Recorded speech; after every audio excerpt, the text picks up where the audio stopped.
So now we're just brainstorming after. So say you're not a motorhead, right? You buy this car, you don't know anything about it, and you see this catch can, the guy's like, oh, well, that's a catch can.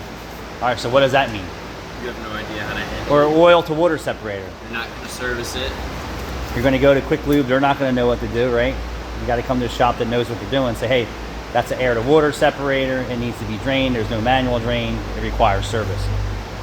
That one was near full. So what happens when you suck 4 ounces of water and oil into your intake manifold? Definitely going to have a problem, right? You're going to have to do some spark plug. You have to do an engine. Yeah. So I don't know if it would do that, but if it's a clogged PCV system, right, it's going to start blowing things apart from crankcase pressure. Yeah. Even though this has one over here, you know, but we don't know if there's a filter or a screen or some shit in there that's clogged too.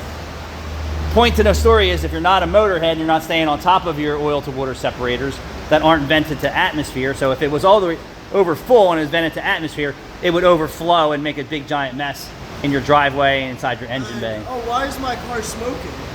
Right, or it's sucking oil, water vapor back into the engine because it can't store any more in it. So That's why people. if you're not a motorhead and you're not in tune with your vehicle and you daily the car all the time, like you see some guys at the races, their techs forget to empty catch cans.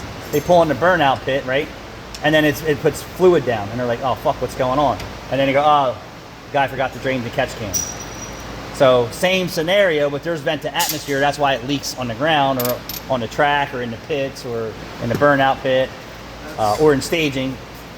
Same thing's going to wind up happening to your car if you don't maintenance your catch can. Exactly. When this one's not vented, you're just sucking all that up instead of it. Right, so this one's not vented, so the engine will suck it back in when it's full, and we were just about full. Thanks for watching. That reminds me,